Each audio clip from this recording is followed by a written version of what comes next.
Welcome to Ag Matters, covering positive agriculture stories from across Alaska on Big Cabbage Radio. Hello, everybody. This is Ken Hoffman with Ag Matters. I'm a farmer out here in Palmer, owner of Matsu Microgreens, and I'm also the director of the Matsu Farm Bureau. If any of our listeners out there are interested in joining the Farm Bureau, learning more about our agriculture community, then please email me at matsufarmbureau@gmail.com, or you could visit our website at alaskafb.org. So today we have a friend of mine. He's another Farm Bureau member. His name is Tarn Coffey. You might have heard of him through his YouTube channel, but he's here on the air today, and he's going to talk to us. And so, Tarn, if you could get started telling us how you became a farmer, how you got started in agriculture, how you came up here in Alaska, and how you got started in Nenana. So, Tarn, lead us on. Sure thing. So I grew up on a farm in Talkeetna, and we mainly grew hay, had some milk cows, jerseys, and that's kind of where I got my interest.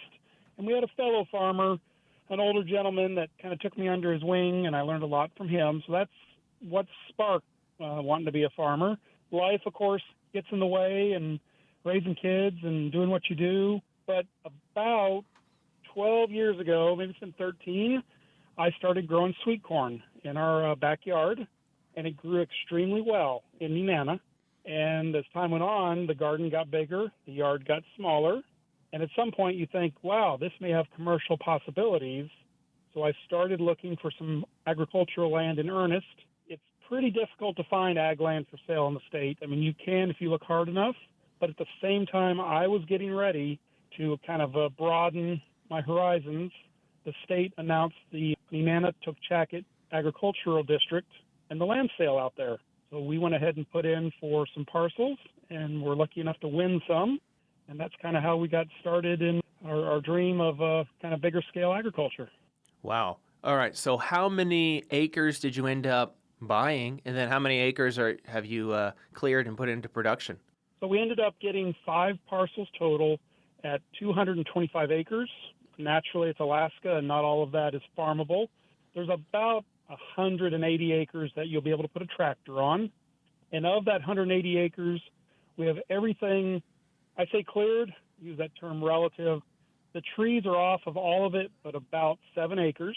And of what's remaining, we have about 60 acres that's tilled and either in corn production, which of course is one of the big things we do. We have some grain production, and then we're getting ready to put hay into the spots that are appropriate for hay fields, but not much of anything else. Okay, very good. So how many acres in particular is the corn? So it's around 10 acres, maybe a hair over this year. We started with about a quarter acre the very first year, and then last year was a little over 3 acres, and then this year is a little over 10 acres.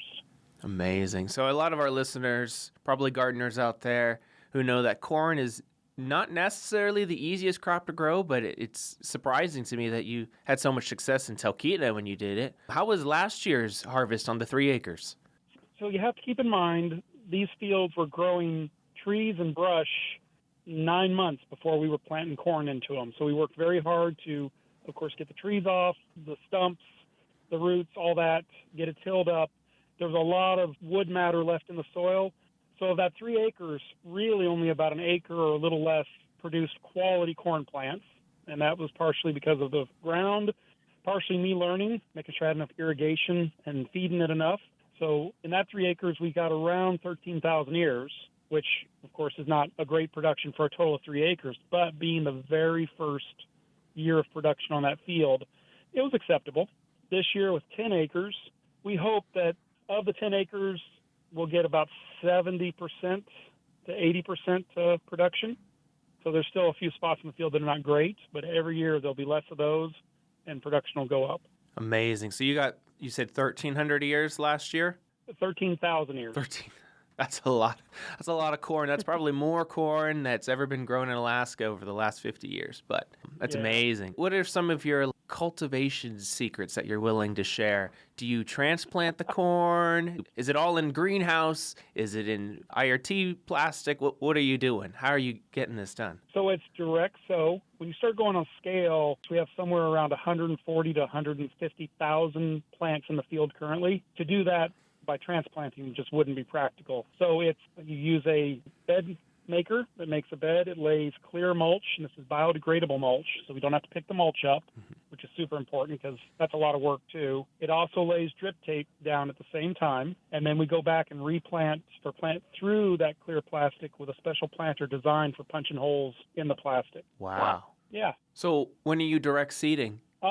This year it was May 17th, which was a little later than we'd like. Last year it was, I think, May 10th. We were able to direct sow. Are they all the same variety, or do you have to have multiple varieties? I've never grown corn before, so I'm quite curious. Yeah. The variety we use currently is Early Sun Glow. It's somewhere between a 62 and 65-day corn, depending on where you buy it from. And then we're trialing 6 other varieties as well this year to see how a 71-day or 73-day corn will produce. And then first time this year, we actually stagger planted. We left about an acre out of the initial planting, so we have 9 acres planted on the 17th. And then 7 days later, we planted 1 more acre just to see how that helps with stretching the production out. Okay. So do the ears of corn, do they size up just like a ear of corn from lower 48? Yeah, they're definitely not maybe as large as some of the varieties, but they're very respectable. They're a full-size ear of corn. And one of the big benefits is the fact that there's no corn you buy at the store from the lower 48 that's really any fresher than 10 days.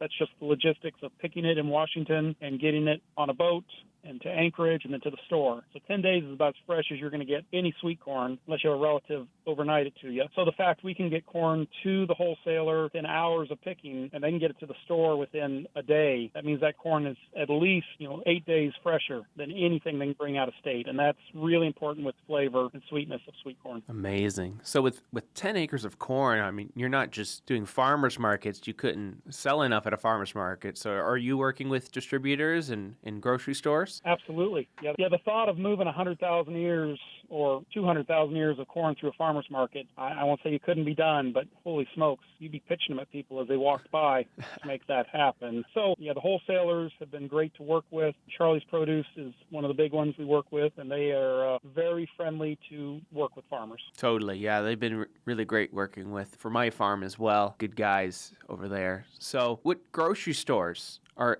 your corn in? Were they in the grocery stores last year? Yeah, they were in several Three Bears last year, and they were in New Sagaya here in Anchorage. And then, believe it or not, that's when you sell to a wholesaler, you kind of lose control is not it, but you give it to the wholesaler, and their job is to sell your product. So our corn actually went into some restaurants, couldn't tell you exactly which ones, and it was even in a chowder cook-off in Fairbanks. So it's kind of amazing that you put that product out there, and it disseminates out into the market and people get to enjoy it, and that's pretty amazing. And we try to keep the price as low as we can, that way everybody has opportunity to utilize the corn. Wow. Yeah, when I'm at farmers markets, if I ever see corn, it's greenhouse grown corn, and they go for like $3 to $5 an ear.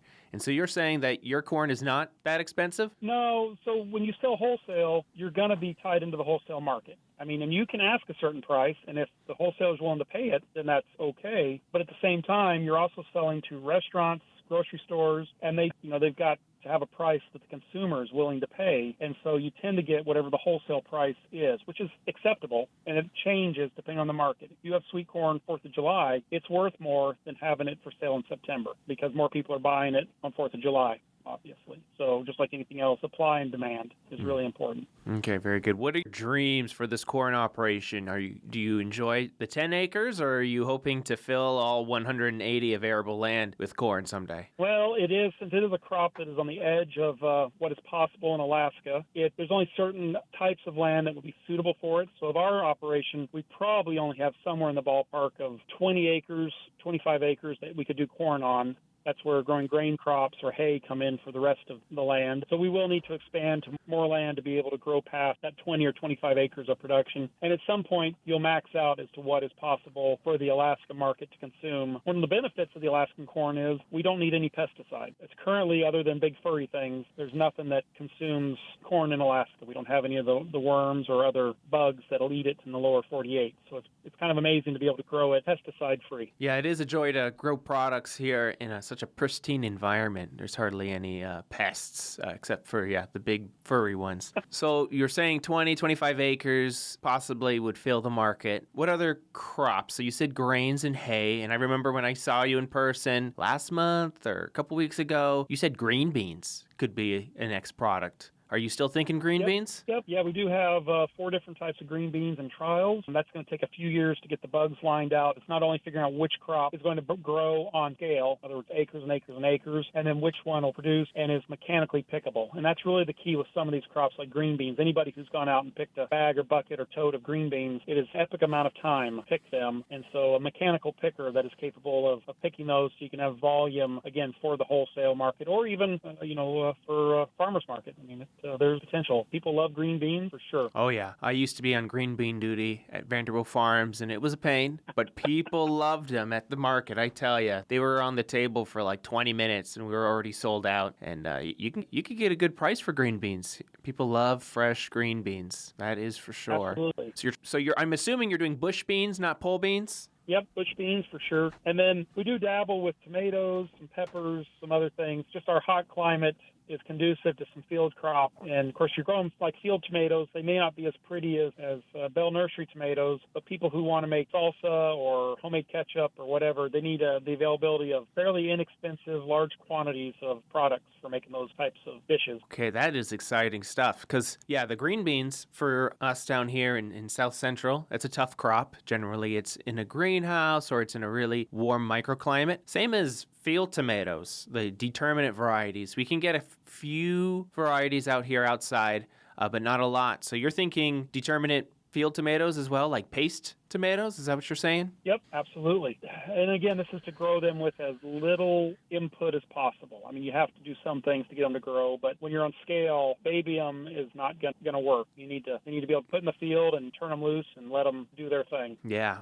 And from an agriculture perspective, I would say that's pretty smart having at least those 3 crops that you're talking about for rotation purposes. They're all in different families. Do you notice that rotating it helps the corn? Well, we're not to that point yet. It's on the scale. When I've done corn on corn in the garden, still tends to do okay. And I think we have a lot of unknowns in our particular climate and how the microorganisms and different bacteria work in our cool soil. So rotation's good for weed control for sure. And like on our farm, we have a very aggressive weed control program since we're a new farm. Mm-hmm. Rules are if you see any kind of noxious weed, there's a bucket somewhere on the farm, stop, get off the tractor, and pull it.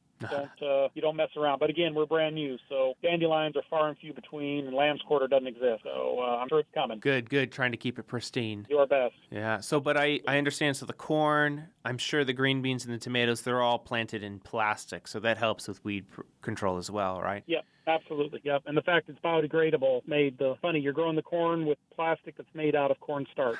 And it literally, when you disc it in, you can kind of see some of it from last year. And by the 3rd year, you can't tell there's any. It's all gone. It's all melted back into the soil. Yeah. I have experience with that plastic as well. We used to have, I worked, in Vanderbilt's, they did strawberries in plastic like that. And so that was really nice.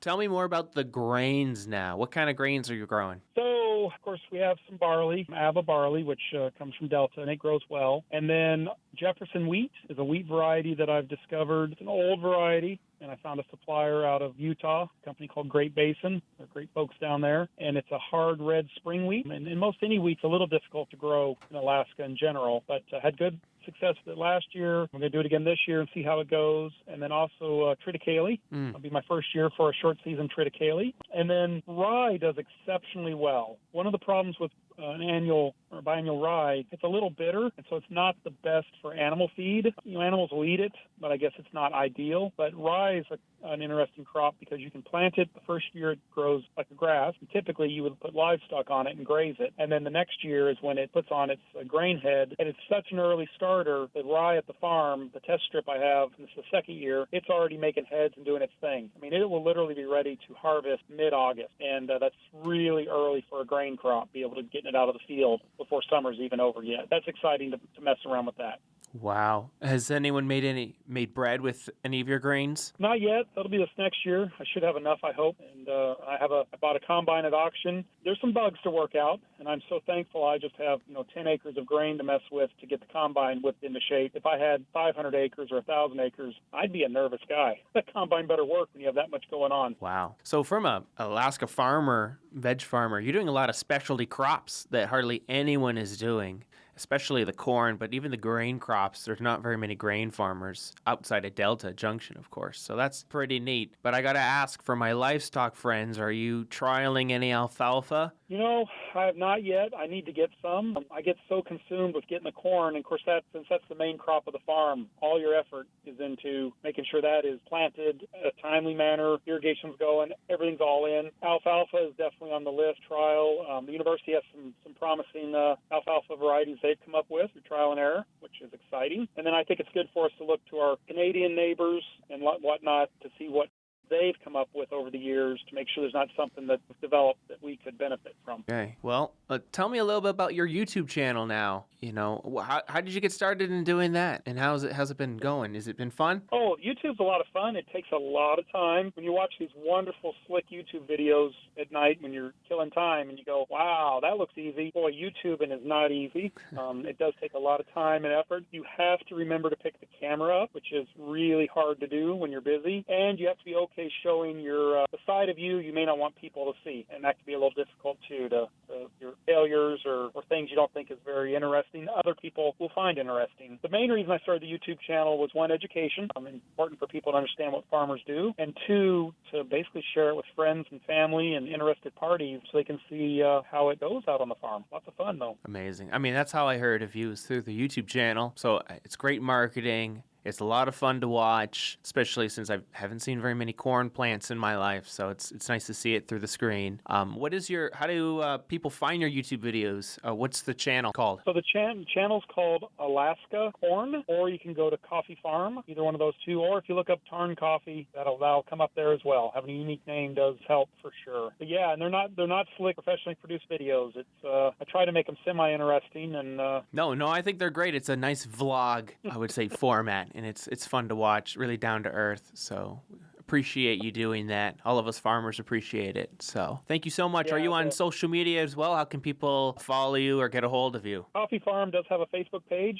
I definitely need to be better about staying on top of that. And also, I do have a Facebook myself, Tarn Coffey. I do post reels and snippets of what's going out on the farm as well there to everybody up to speed. Okay, very good. Are you doing any TikTok dances too or anything like that? No, I haven't joined TikTok yet. I probably need to look into that. It seems like you get so many platforms, you start going, man, I'm getting overwhelmed. I better try to do with what I got. I know. I can barely handle my Facebook, and now I have an Instagram too, and I'm just trying to figure out how to take a photo. So I get it. Yes, sir. All right. Well, thank you so much, Tarn. I'm sure you're busy. You're doing a lot of things. So thank you for taking the time to talk to us. Really fascinating. And I hope people go to your YouTube. So thank you, Tarn. Absolutely. Thank you. And thank you for your show. And come see me again a little later in the year. Oh, yeah. That would be fun. I got to see it. So thanks, Tarn. Bye-bye. You bet. Bye-bye. You've been listening to Ag Matters, covering positive agriculture stories from across Alaska. Ag Matters is a production of Radio Free Palmer, recorded at our studios in Palmer, Alaska. For more information about this program, email manager@radiofreepalmer.org.